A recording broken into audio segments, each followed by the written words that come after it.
The eye of all the world, the ancients called it. The heart of a lost empire that had lasted for 1,000 years and more. Saint Sophia, the Church of the Divine Wisdom.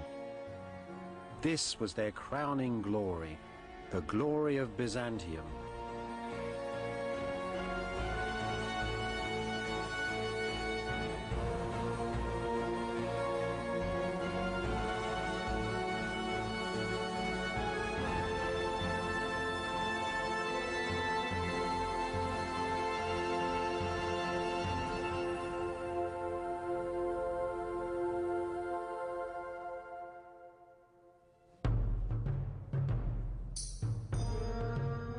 Vanished empire of Byzantium, born of pagan Rome.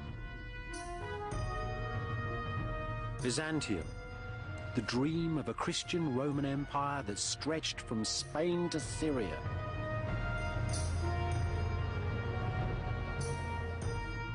Byzantium, whose influence ran from northern Russia down to Nubia upon the Upper Nile. Byzantium, gateway to a lost chapter of our past.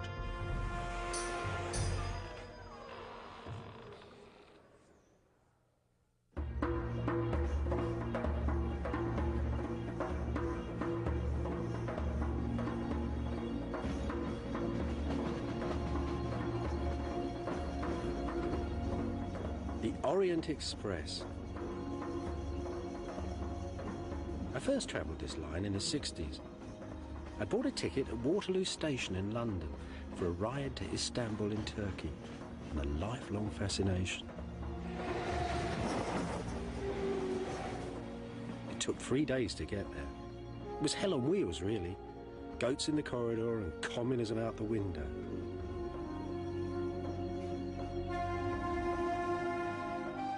Then all of a sudden, the train swung round the bend and bang! The Orient hit me in the face.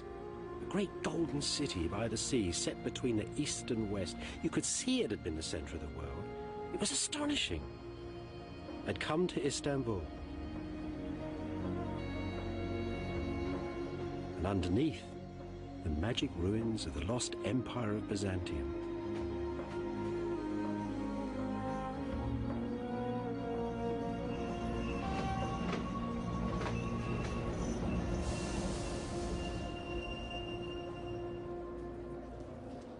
The Orient Express stopped here, in the heart of the old city.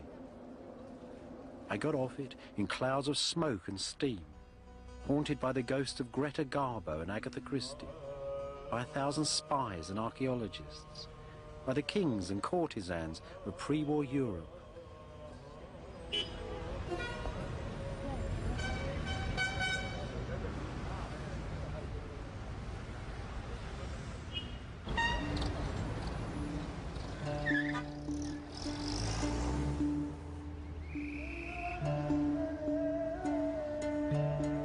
Istanbul, one of the very greatest of Islamic cities,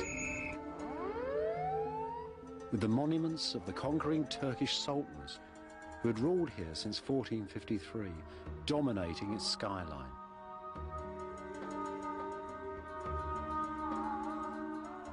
Underneath, though, are much older ghosts, brushed each day by people of the living city, the ruins of Constantinople, the capital city of the Empire of Byzantium. Istanbul, Constantinople, two names, new and old, for the same grand city.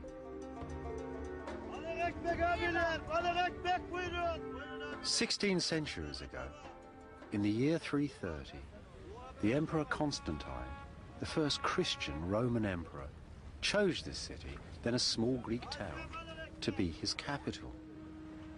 No one quite knows why. One thing's sure, though. The great warrior emperors had left Rome and the cities of the West forever.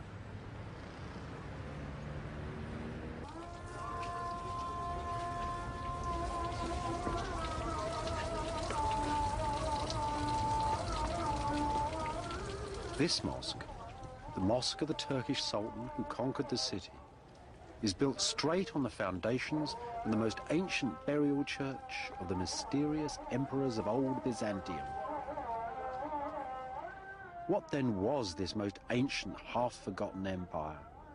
The Empire of Byzantium. Byzantium.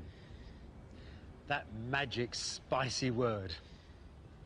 Now, imagine that the empires of Greece and Rome had never died, but had been fused together in a single empire set between the East and West. And imagine that the emperors of this kingdom, the sacred emperors, could be torn to pieces by the mobs in the street. Emperors who could mutilate their courtiers and children, could kill their priests and blind whole armies of invaders. Yet emperors whose artists made some of the most finest, the most exquisite images the world has ever seen. Visions of heaven and earth, sublime architectures, copied by everybody from the caliphs of Baghdad to the popes of Rome, the kings of Germany and the tribes of Nubia. Visions of heaven's order and earthly power that still lie deep within the modern world. Just as this mosque, the Conqueror's Mosque, stands on the ruins of Byzantium, so do we all.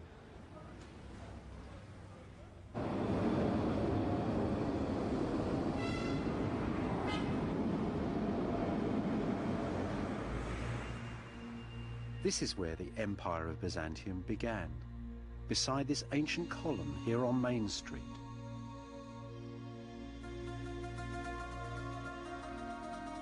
A lonely ancient relic in a modern city. In the year of our Lord 330, on a lovely May morning, a great procession came down this road. It was the highway of an ancient city called Byzantium. And the procession was led by the great Roman Emperor Constantine. And he'd brought with him a bunch of priests, pagan and Christian ones, and they were all holding an incredible collection of relics. There were 12 baskets filled with crumbs, the residue, it was said, of our Lord's miracle of the loaves and fishes. There was the very axe that Noah made the ark with. And there was a statue that the emperor himself had brought secretly from Rome, a statue of the Greek god Pallas. And at an exact moment prescribed by astrologers, they buried their relics just over there, at the foot of the column. 7 drums of porphyry brought from the Egyptian deserts. And Constantine renamed the city Constantinople and claimed it as the capital of his grand new empire. You know, over the years, the column itself came to be seen as a relic. And the Byzantines, that's the people who lived in this city, called it Christ's nail, because they thought that the great golden statue of Constantine upon the top had something of one of the nails from Christ's crucifixion built into it. And every year on the New Year's Day, that's the 1st of September, the Byzantines turned up at the bottom of this column and sung hymns to Saint Constantine, the founder of their city and the mighty empire called Byzantium.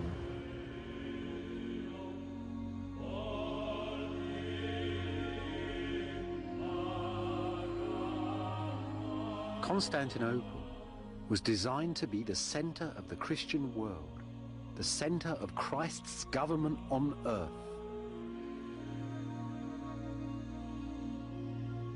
These great cups were made to hold the mystery of Christ's blood inside the city's churches.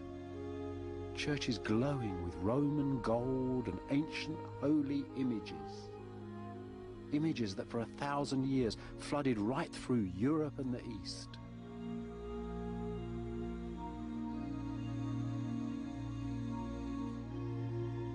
This, then, is Byzantium's first story, the story of how, in 2 short centuries, a dream was made. The dream that was Byzantium.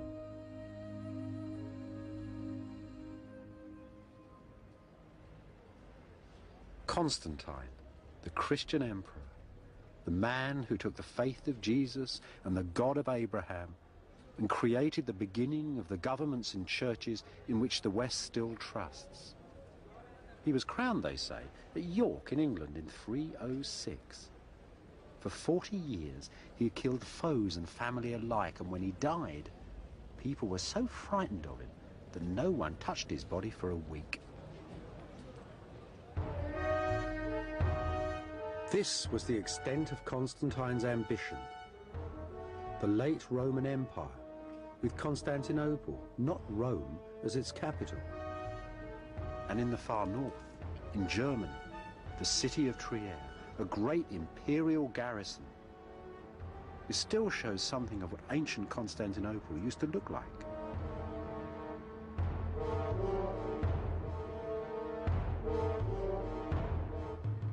The city gate, still guarding the main road into town.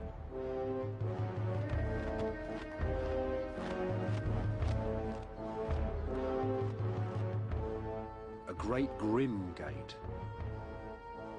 Like the rest of the northern frontier, Trier was continuously threatened by Huns and Goths and Vandals and a dozen other warrior nations. Constantine the Great, the emperor himself, would have walked down this same passage 1600 years ago.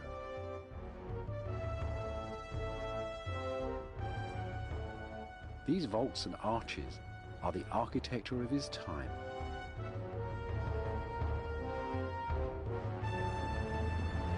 Once you were through the gate, most Roman towns looked much the same.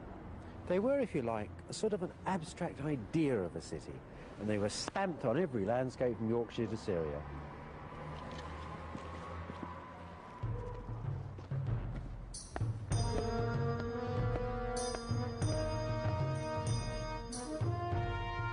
You can still sense their design in 1,000 old world cities, and in the New World too.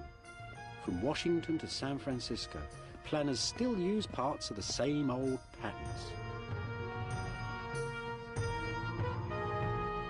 All Roman towns had roads like this one, wide thoroughfares that took you from the country to the heart of the city. This one is at Palmyra in the Syrian desert. At Constantinople, it was called, quite simply, the main road. Now, what you've got to see is that behind all these columns, there are little rows of shops running down the sides of the street. Butchers, bakers, candle makers, all sorts of people. In Constantinople, it would have had the goods of the known world. Africa, China, the Baltic, everything was for sale. Just imagine, the emperor is coming in triumph. He's won a war and he's coming through the gate. The shopkeepers have been told to dust down the streets. Flowers have been strewn all over the pavements. Roses are raining down upon him. There are rugs and silks fluttering in the breezes all around him. The whole town has been sucked out to come and see him. Behind, of course, behind the main street, were all the town houses, servants, soldiers, all the people. There were taverns, brothels, everything in a city. And in amongst those, studded in amongst those, were those huge buildings that Constantine had to build before his city could really be called a Roman metropolis.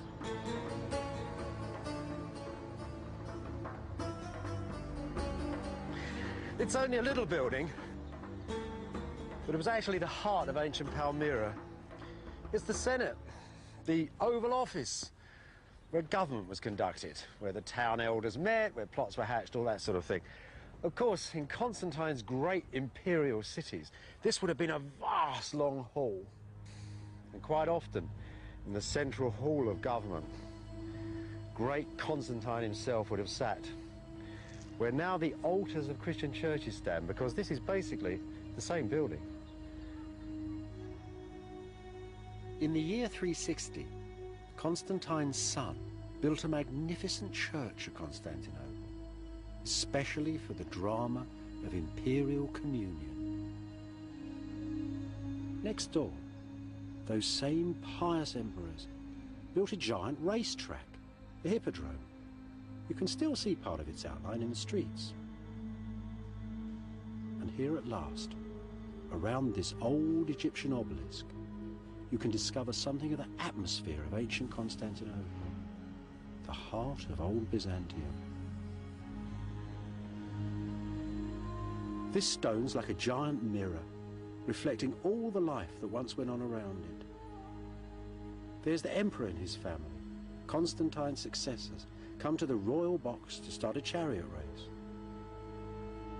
There's the obelisk in the middle of the racetrack, and the chariots too, 8 of them running all at once. You need a lot of luck to win. This place wasn't just a racetrack, though. This is a place where people met the emperor and his court. It's the air, the space of Byzantium. 100,000 people roaring as new emperors are presented to them, as captives from foreign wars are brought and thrown at the feet of the emperor. It's the old parliament. It's the real heart of Byzantium. And that scene there, where have you seen it before? Look at it carefully. The emperor's in the middle with his family, just like God. Around them stand the army and the court, just like the saints. Beneath them, begging mercy, are Byzantium's enemies, the damned. It's a grand last judgment right here on earth, with the emperor playing God. So that's it, really. The emperor brings happiness and harmony. The theatre brings luck and victory. This is the centre of the world, an image, you might say, of heaven on earth. So if we'd have pushed open the gates of the imperial palace that once stood beside the hippodrome, we'd have really been opening the earthly gates of paradise.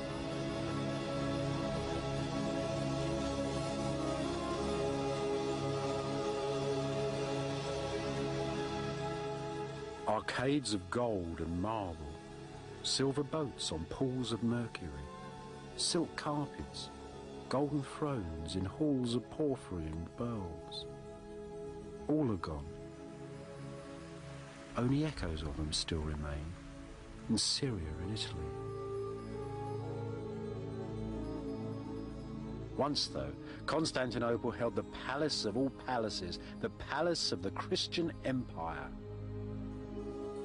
Church, hippodrome and palace, Constantine had made a sacred engine that would power Byzantium forever.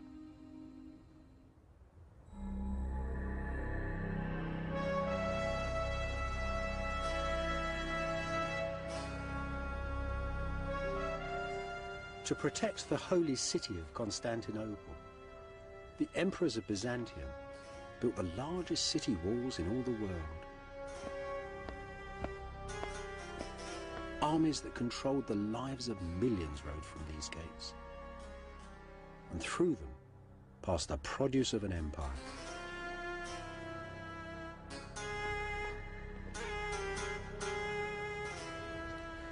The whole history of this city is in this gate. The great golden gate of imperial Byzantium.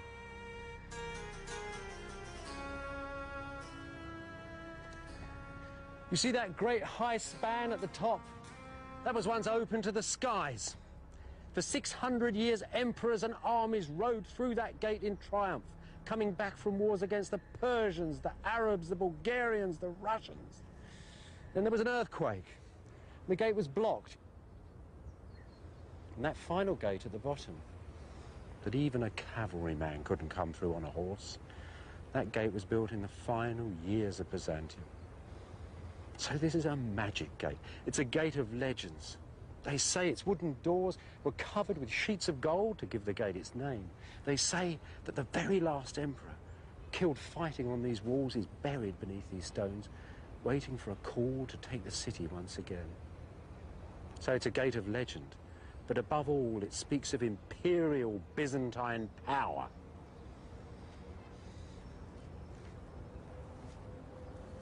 Power to control innumerable lives.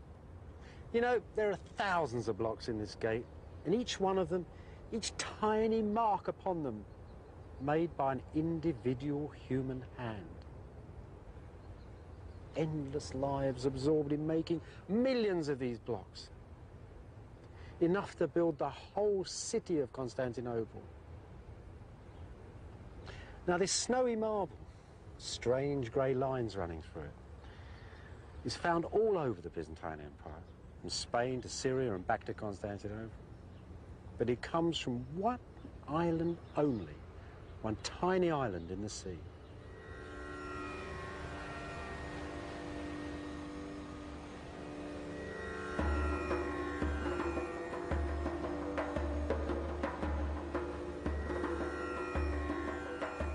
Southwest of Istanbul, 3 days sailing on an ancient slave ship, is the Isle of Marmara. Its very name means stone.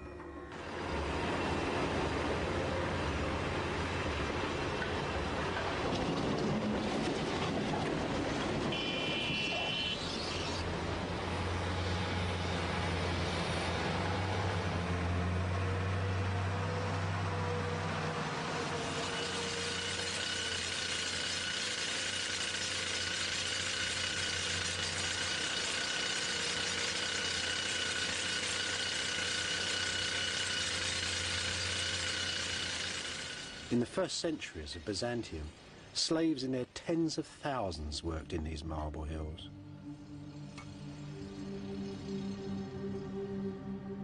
How the Byzantines love marble. In marble, says a priest, God trapped fields of flowers and mountain forests, and fish and fruit and melting snows. The ancient blocks still strewn across the quays hint at the frantic energy that was once used to move their precious stone. Still inside the modern quarries, an ancient stone that weighs around 100 tons, part of an enormous column to memorialise the military victories of Byzantium.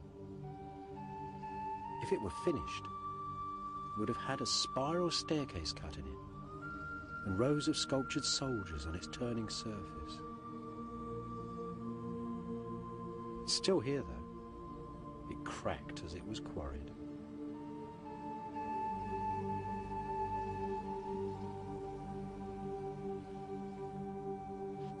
In ancient times, these quarries were called the quarries of the Mother of God. They might just as well have been called the quarries of the Mother of Constantinople. The whole city was made here, and it was prefab city. It wasn't just sent off in blocks. Everything was finished. If these had been finished and gone to Constantinople, each one had been lettered. It had its exact place in every one of the ancient buildings of the city. This, for example, is the very tip of a building that would have looked like a Roman temple.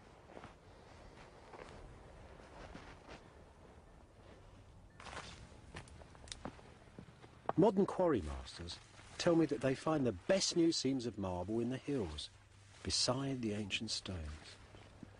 This would be a good spot then. A giant lonely column shaft.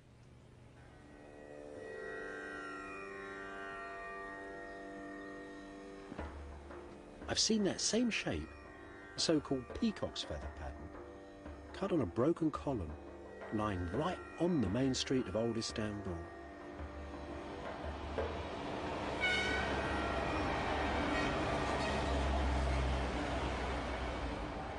This was once a marble square on a highway at the middle of Constantinople.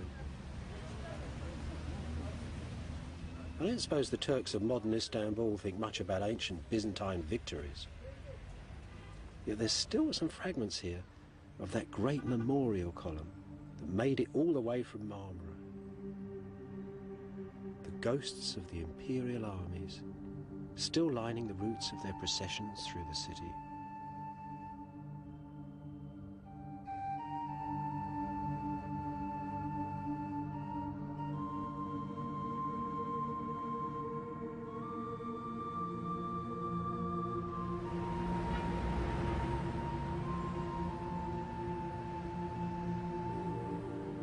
Just as all the ancient roads and sea lanes ran through the empire to Constantinople, so did the rivers of the region, channeled into great aqueducts, bringing treasured water to a thirsty city.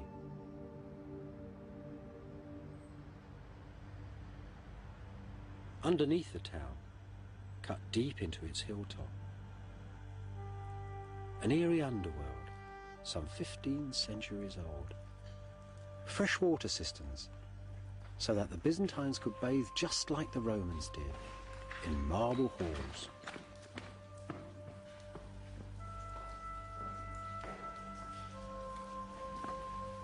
And everything made with the dazzling technology of ancient Rome, father of Byzantium. Marble columns, high brick vaults, the dark forests of Byzantium beneath modern Istanbul.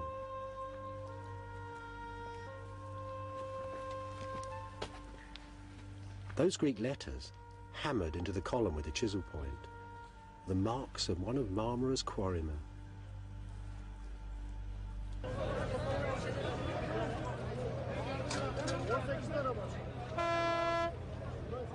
Food, too, flooded into the enlarging city. What a vast logistic exercise, an earthly miracle, supporting Constantinople's 500,000 people, Europe's biggest city. And everything, of course, by hand. There was no food industry. Everything was carried here in boats and carts.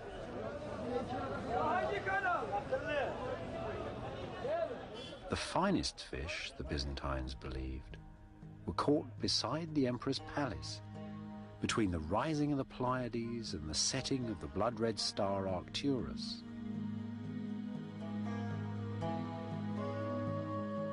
Colours, smells and textures of the ancient everyday. The raw ingredients of Byzantine experience. The world of the ancient Mediterranean.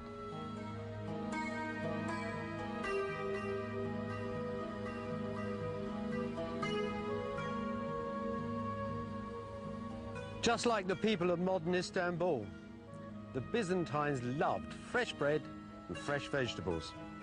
Well, the bread, at least the grain for it, they brought from their province of Egypt. The vegetables they grew themselves.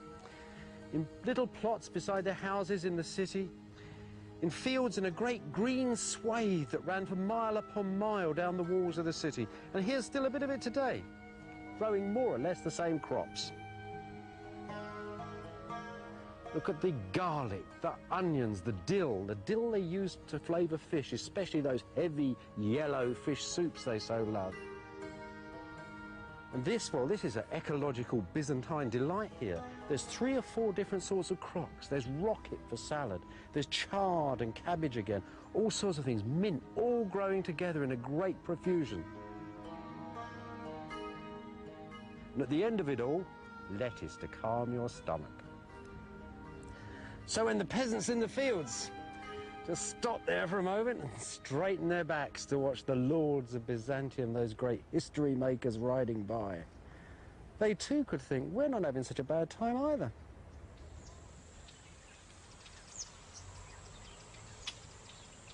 The Byzantine economy was based on the classic Mediterranean diet: wine, grain, cheese and vegetables and olives.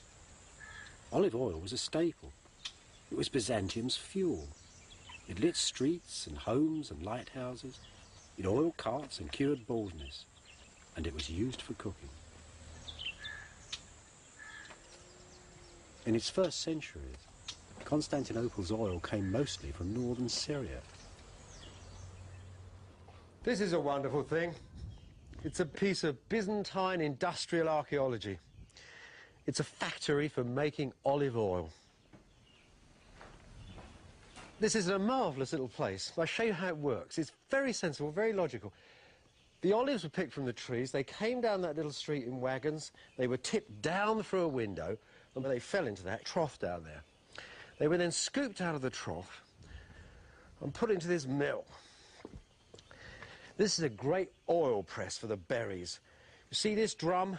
There were 2 of those. They fitted on end in here, side by side. A bar went between them, and 4 or 5 men pushed round the outside and reduced the olives, the skin, and the stone into a sort of horrible, messy pulp.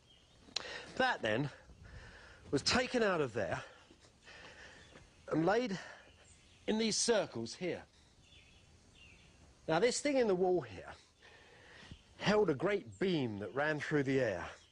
And hanging above this was a huge cylinder of stone, and that then was slowly dropped onto the massive olive paste, and the oil dripped down into these tanks. Not the end, because this, after all, although it's cold pressed, is actually a very impure oil at this moment. So they take it out of here and they put it into this tank here.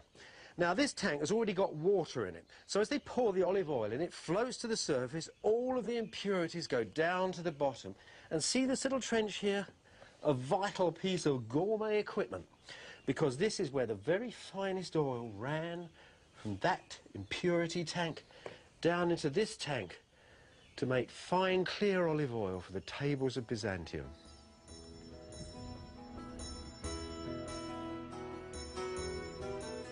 This is Sigilla, one of 300 ancient Syrian villages with Byzantine olive groves. Provincial Byzantium, preserved in fine-cut stone.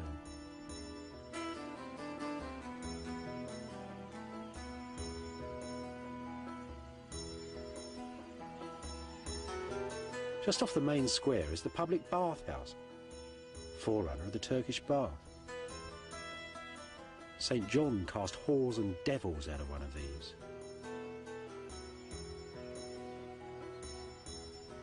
This is Sigilla's cafe come town hall down on Main Street.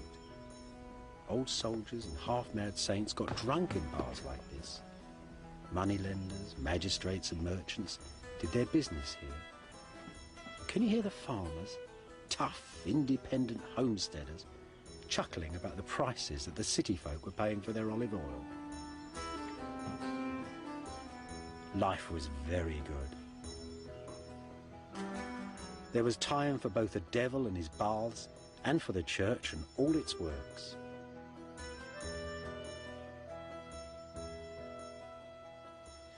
If you'd have come up this path 1,500 years ago on the 1st of September, you'd have been accompanied by thousands of people shouting and singing praises to the Lord. It was the feast day of St. Simon of the Pillar.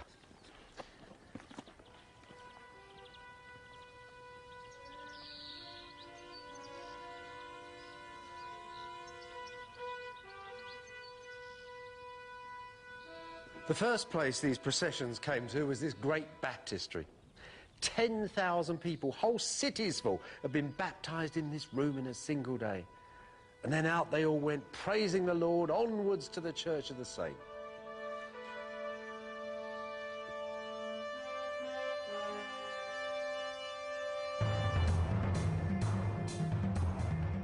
It's Roman architecture still, of course. Arches, vaults and column tops. But now there's Christian crosses too. The ancient forms are turning into something else. See? The wind of faith is bending all those ancient pagan patterns. This is the style that would become Byzantium. And at the church's hub, the remains of the 50-foot column on which St. Simon lived. So who was this weird man who lived up a pillar and half the world had come to see him? When he died, they built this beautiful dancing church in his honour. Well, as a young man, Simon had worn clothes so rough they'd made him bleed. Then he dreamt up the idea of chaining his left leg to a large rock. That before he went up the column. But Simon wasn't a nutter. Simon had tremendous presence like an emperor. He sat still and silent. And in these contests between flesh and the devil, it seemed to most people that he was beyond touch. And there he was on his pillar, halfway between heaven and earth, a perfect man to settle disputes.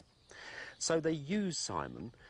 The farmers of Syria would come here when they were in arguments and he would settle one against the other. The Bedouin, the Arab Bedouin, came to see him too. The emperor used to come to see him, and always he acted as a balance in society. Such a terrifying balance that if he cursed somebody from the top of his pillar, a rock would explode next to the unfortunate individual. So Simon, it was a vital element in this new Christian empire. An element which somehow had taken the old stern order of the Roman age and left it halfway between heaven and earth.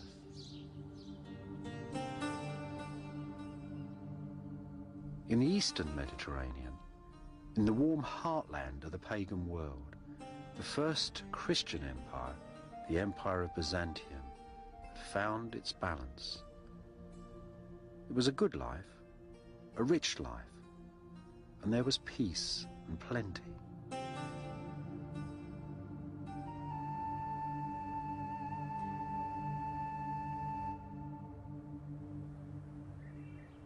You know, it always strikes me as funny when people talk about the fall of the Roman Empire.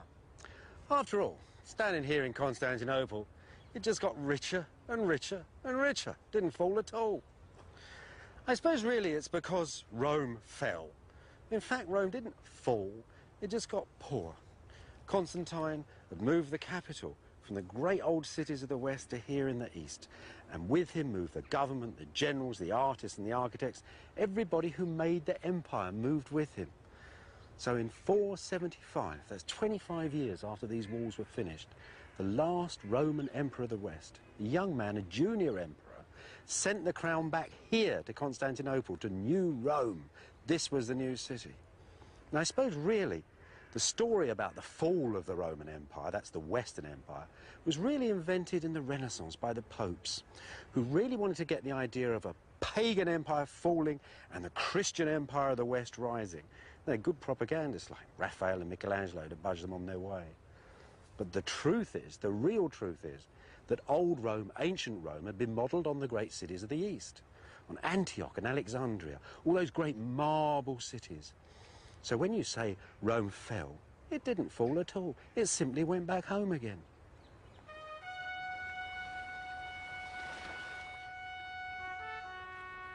After the last emperor of the West resigned, Byzantium lost most of its European provinces. Only for a century, though. By the year 555, brand new Byzantine armies had ruthlessly reconquered some of them. And in northern Italy at Ravenna, they left triumphant decorations in this church as their memorial.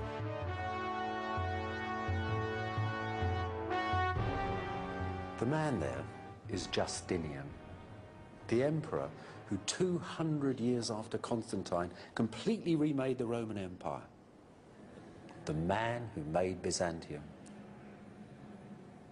He was a man, they said, who was gentle and approachable, a man who never showed his anger, a man who in the quietest of voices could order the death of thousands.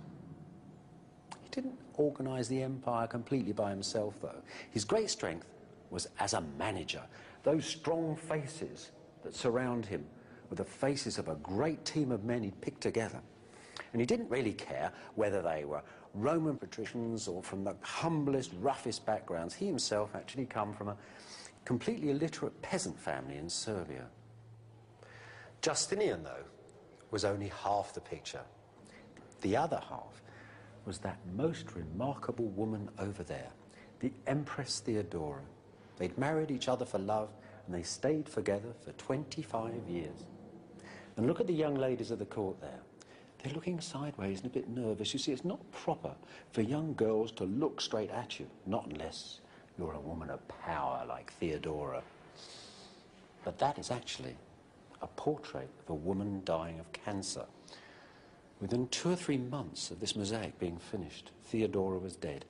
Justinian ruled for another 20 years. He never remarried, and he went to her grave and lit candles until he was a very old man.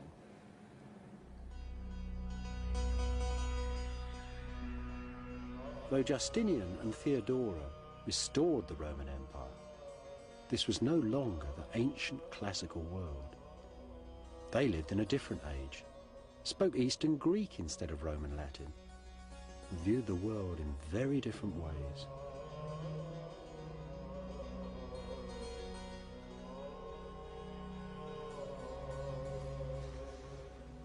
Look at these sculptures. They're probably the last classical figures ever made. They were made actually in the generations just before Justinian. Now, at first glance, you might think they're just part of those usual old classical things you see hanging around museums. Big stony Alexanders and Caesars all strutting their stuff. But they're not like that at all. They're new, they're different. Something else is going on. It's very simple work, very realistic in a way.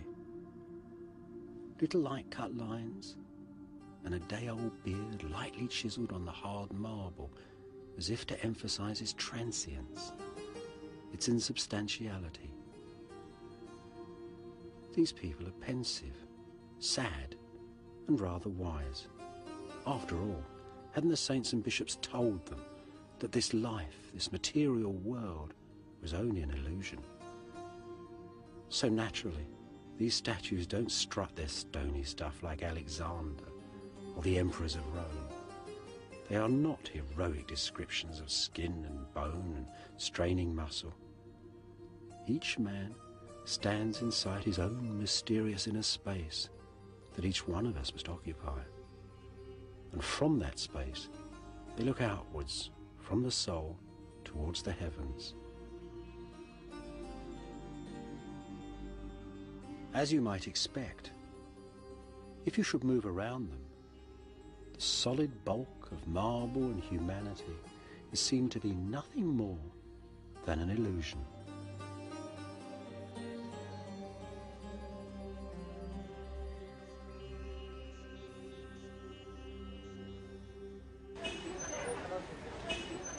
These brand new people, though, were clever and inventive too. Many of them were drawn here, to the centre of the empire. Most of Byzantium's brightest brains were packed into these tiny streets and apartments that surrounded the palace complex in Constantinople. There were people here come to seek their fortune at the court from all over the empire, from Spain, from Egypt, from Syria. There were mathematicians, lawyers, doctors, scientists, magicians, alchemists, all sorts of weird and wonderful people, packed and living tightly together in these little streets. In the 520s and 530s, there was a great excitement bubbling up inside this unique community. Justinian and Theodora had planned to build new palaces and churches such as the world had never seen.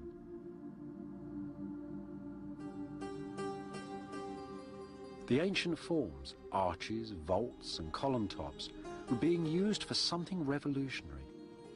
Something that will be echoed in 10,000 different churches for 1,000 years and more. The style that is Byzantium.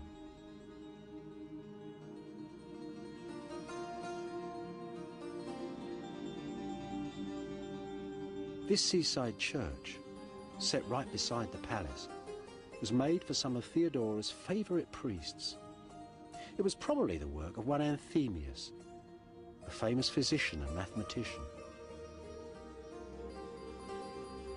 This was where the style began.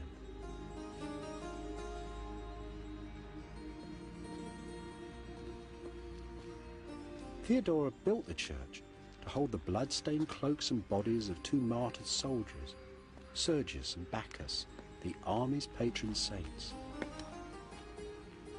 Now it's a mosque.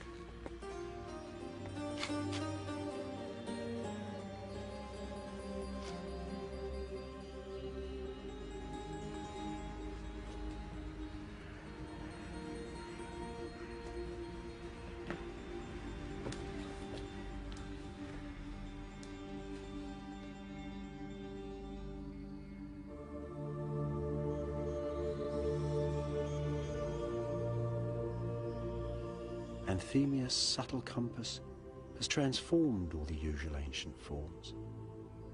Squares become circles, circles octagons, and all around a single central point. Space spins into ever smaller spaces. It's as perfectly mysterious as the finest natural crystal. The walls, the columns, seem to be nothing more than an illusion and simply fade away.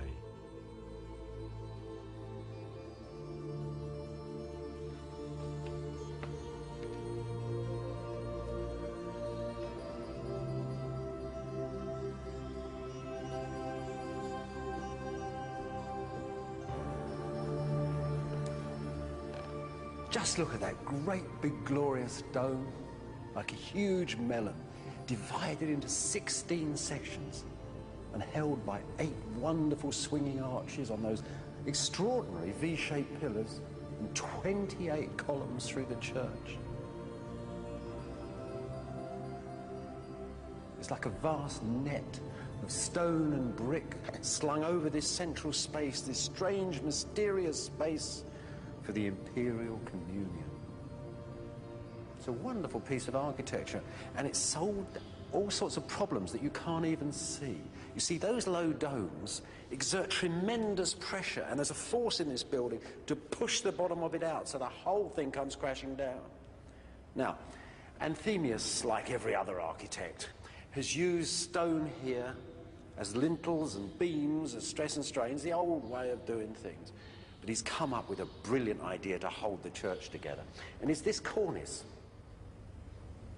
This huge, beautiful marble cornice with its inscription to Justinian and Theodora. This isn't just here for decoration. This links the church in a chain. It binds the stones together. A great necklace for the church, brought from a shining island in a bright blue sea.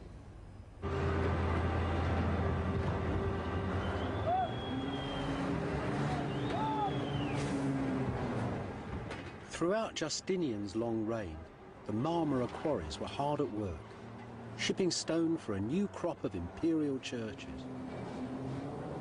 This was building on a grand scale, churches for every country in the empire.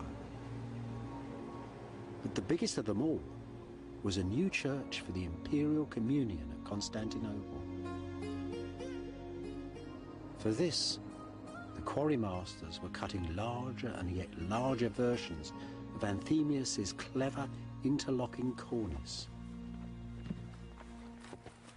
Here's a piece of one of those stone chains under construction. And here's its secret. Each block was held to the next block by a great iron bracket held in lead that ran between the two stones. Anthemius's engineers use rather a lot of iron in their buildings. It's part of a whole new series of techniques that allow them to think more daringly, more bravely than any other architects had done before. Above all, it enabled Justinian himself to have the ambition to conceive of the greatest dome the world has ever seen. Such mysterious cargoes, such magic marbles from across the empire, now sailed the seas and came to the holy city of Byzantium to be gathered up upon the site of the imperial communion. This is the finished dream, the tense climax of all of ancient engineering. A lively frame, built with prayer and pragmatism to hold the largest dome the world had ever seen. This, though, is just the outside of a sacred theatre. Inside, a forest of columns rises up in ecstasy. The walls, glass and gold and marble, light and dark, insubstantial and illusory, seem to simply fade away.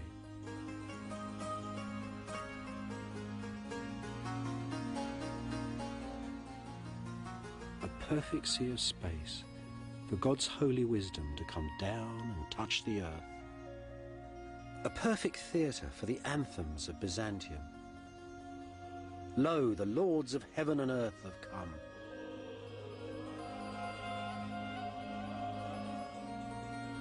Blood-red columns of Egyptian porphyry were taken, so it was said, from the Temple of the Sun at Rome. The church's wooden doors from Noah's Ark. The building's bronze was stripped from the temple of the goddess Artemis, one of the 7 wonders of the pagan world.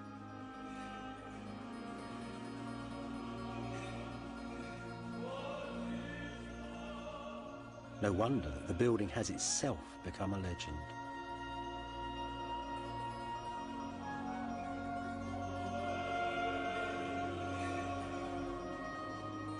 Poets said The church combined the size of sunset and the scale of quarries, the hues of birds and fish and precious stones, all the textures and experience of that ancient everyday, the living pink of baby's fingernails, the rising of the bright red star Arcturus.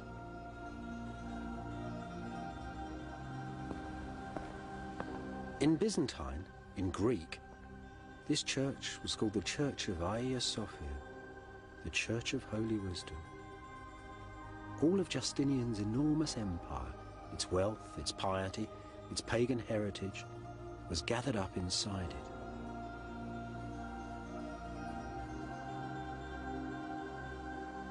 Throughout the next 9 centuries, this vast old building stood right at the centre of Byzantium, a symbol of its true destiny on earth.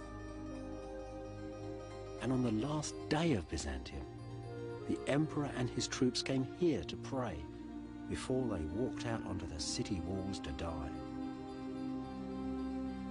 For these were the vaults that held the dream that was Byzantium.